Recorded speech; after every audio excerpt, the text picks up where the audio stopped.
है कि आपको बेचा गया जब 1 लाख रुपए में, तो कैसे पता चला और जो खरीदा आपको 1 लाख में वो लेके नहीं गया आपको? नहीं तो बेचा गया, उनकी फुआ पिंकी देवी बेची, मेरे हस्बैंड नहीं बेचे। और रूम में ले जाने के बाद तेल रखने के बाद पूरा कपड़ा ओपन करवा के मेरे पति से मसाज करवाती थी। अच्छा, मसाज भी करवाती थी और फिर शराब भी पिलाती थी और उसके बाद संबंध बनाती थी। उसके बाद संबंध बनाती थी नशे के झोंक में लाती।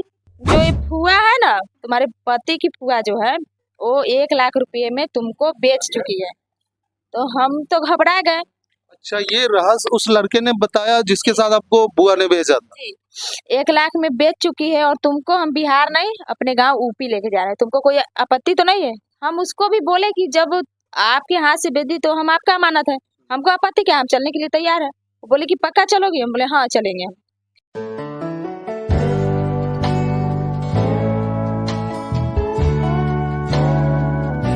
पूजा जी, एक अहम सवाल है कि आपको बेचा गया जब 1 लाख रुपए में, तो कैसे पता चला और जो खरीदा आपको 1 लाख में वो लेके नहीं गया आपको? नहीं तो बेचा गया, उनकी फुआ पिंकी देवी बेची, मेरे हस्बैंड नहीं बेचे। बेची उनकी फुआ पिंकी देवी भेजी, अपने रास्ते का कांटा हटाना चाहती थी कि हम वो दोनों को नाजायज रिश्ते को हम देख चुके थे, इसलिए वो हमको 1 लाख रुपए में उनकी फुआ बेची। बेचने के बाद जब मेरे पति यहाँ जब चले आए, मेरे पति को भगा दिया गया। तो हम कंपनी में जब काम करते थे तो मतलब मेरा बहुत बेइज्जती करवाती थी, फिर भी हम काम करते थे कि मेरा पेमेंट नहीं मिला हुआ था। हम काम करते थे और जब पेमेंट मिलने वाली थी तो उनकी फुआ पिंकी देवी वो पेमेंट भी मेरे पति राजा कुमार पाठक के अकाउंट पर भिजवा दी, मेरे अकाउंट पर नहीं भिजवाई। तो जो 1 लाख रुपए में आपको खरीदा, वो फिर आपको ले जाना चाहा होगा, ले गया नहीं ले गया? ले जाना चाहा तो मतलब 21-20 तारीख को मतलब पिंकी देवी मेरे रूम पे आई और मुझे बोली कि पूजा तुम्हारा पति घर गया है बिहार, तुमको हम भेज रहे हैं, तुम चली जाओ। तो मैं खुश हो गई कि ठीक है, आगे जब हो गए तो पीछे से हमको तो बोल रही है जाने के लिए। तो हम बोले ठीक है हम चले जाएंगे। तो वो बोली कि लड़का बिहार का है, ये लड़का तुमको लेके छोड़ देगा। हम बोले कि ठीक है, जब ये छोड़ देगा तो हम चले जाएंगे। उस लड़के के साथ हम मतलब प्लेटफार्म पर आ गए। मतलब दिल्ली प्लेटफॉर्म पे आ गए? हाँ, जंक्शन पे आए। अच्छा, अच्छा। वहाँ आने के बाद वो लड़का मुझे बैठा के बोला कि तुझे एक बात पता है? पहले मुझसे पूछा कि तुम्हारा घर कहाँ है? हम बोले कि मेरा घर तो बिहार है। तो देखो तुम्हारी जो ये फुआ है ना, तुम्हारे पति की फुआ जो है, वो 1 लाख रुपये में तुमको बेच चुकी है। तो हम तो घबरा गए। अच्छा, ये रहस्य उस लड़के ने बताया जिसके साथ आपको बुआ ने भेजा था। जी, 1 लाख में बेच चुकी है और तुमको हम बिहार नहीं अपने गांव यूपी लेके जा रहे हैं, तुमको कोई आपत्ति तो नहीं है? हम उसको भी बोले कि जब आपके हाथ से बेच दी तो हम आपका अमानत है, हमको आपत्ति क्या, हम चलने के लिए तैयार है। वो बोले कि पक्का चलोगे? हम बोले हाँ चलेंगे हम। तो बोला ठीक है। संपूर्ण क्रांति ट्रेन 5:30 बजे थी पटना के लिए, उसमें वो लड़का हमको बैठा दिया और खुद भी बैठा। उसके बाद हम बैठे हुए थे, हम बस यही सोच रहे थे कि यहाँ से निकलना कैसे है। उसके बाद मतलब पटना का आदमी लोग वहाँ बैठे हुए थे, छठ पर्व का समय था, लोग आ रहे थे, भीड़ भाड़ था ट्रेन में। तो हम मतलब सब आदमी को बताए कि भैया मेरे साथ ऐसा ऐसा हुआ है, मेरे पति पहले मुझे छोड़ के आ गए हैं, उनकी फुआ जो थी वो मुझे बेच दी 1 लाख रुपए। तो ये जब मुसीबत में पड़ गई, ये जब खरीदार था वो 1 लाख रुपए में खरीद के धोखे से इन्हें ले जा रहा था, तब ये ट्रेन में बैठे हुए आम लोगों से सहायता ली, आम लोगों को अपनी व्यथा बताई और उन लोगों ने मदद की, तो उनकी मदद से आप बच के फिर जी पटना आए। जी, जब गाजियाबाद स्टेशन पर जब ट्रेन रुक गया और लड़का मतलब बाथरूम गया, उसके बाद हमको सब उतरवा दिए और पिछले वाले डब्बे में हम जाके बैठ गए। बोले कि अगर तुमको टीटी उटी कुछ भी पकड़े तो बोल देना मेरा समस्या सर ऐसा है, कुछ भी नहीं करेगा।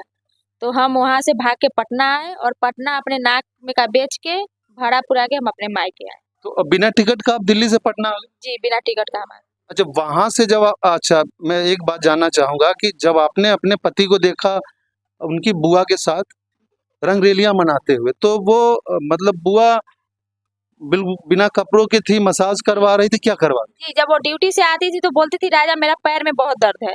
हम उनकी बीवी थे तो हम नहीं बोलते थे कि हम भी ड्यूटी करते हैं, हमको भी पैर में दर्द है, या मेरा पैर दबा दीजिए या मेरा मसाज कर दीजिए। लेकिन लेकिन उनकी फुआ बोलती थी अपने भतीजे को कि भतीजा मेरा राजा से तू मेरा पैर जान दे।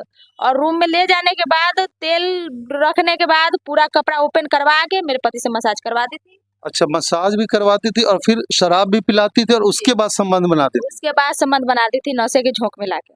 तो आपने इसे खिड़की से अपने आंखों से देखा। अपने आंखों से देखे, इसलिए हम पति पत्नी में दूरी बन गई।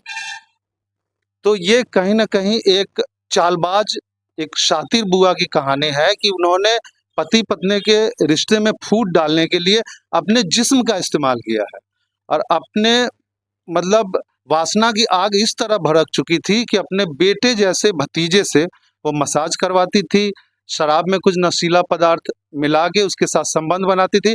ऐसा आरोप राजा पाठक की बीवी लगा रही।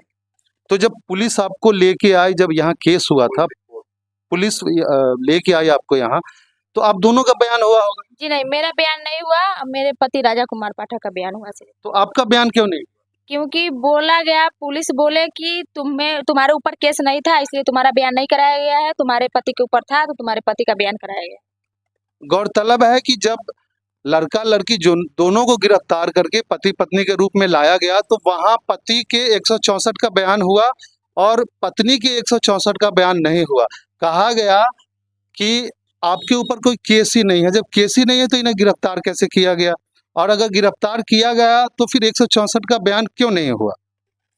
तो ये कहीं ना कहीं लगता है कि लड़के के घर वालों की तरफ से पैसे की खुशबू जो है वो पुलिस तक पहुंच गई है और उसी के सुगंध में मदहोश होके इनकी 164 का बयान नहीं करवाया गया। तो आगे तो पुलिस आपका 164 का बयान नहीं करवाई और उसके बाद दिल्ली से लाने के बाद, और उसके बाद आपको राजा पाठक के घर में बाइज्जत पहुंचाया गया, रहने के लिए बोला गया। फिर अचानक से दिल्ली गई आप, वहां से राजा पाठक गायब हो गए। तो फिर ये साजिश किसकी साजिश लग रही है आपको? इसमें उनकी माँ अनीता पाठक और पिता मोहन पाठक और जीजा है विभास पांडे और बहन खुशबू देवी और फुआ पिंकी देवी, ये पांचों का कलधल है सब। अच्छा, ये 5 लोगों पे आरोप लगा रही हैं। इनका आरोप है कि इन्हीं 5 लोगों ने साजिश करके इन्हें इनके पति से दूर किया है, जो इन्हें बेइंतहा मोहब्बत करता है। वो ये भी जानता था कि ये 4 बच्चों की माँ है, किसी और जाति से ताल्लुक रखती हैं, बावजूद उसके भी इन्हें वो बेपनाह प्यार करता था और इनकी मांग ये है कि इनका पति इन्हें वापस कर दिया जाए। अगर वो इनके सामने आके बोलता है कि मैं तुम्हें नहीं रखना चाहूँगा, तो ये अलग बात है, लेकिन उसे इन्हें बिना बताए हुए गायब किया गया है, तो कहीं न कहीं ये साजिश की तरफ इशारा करती है।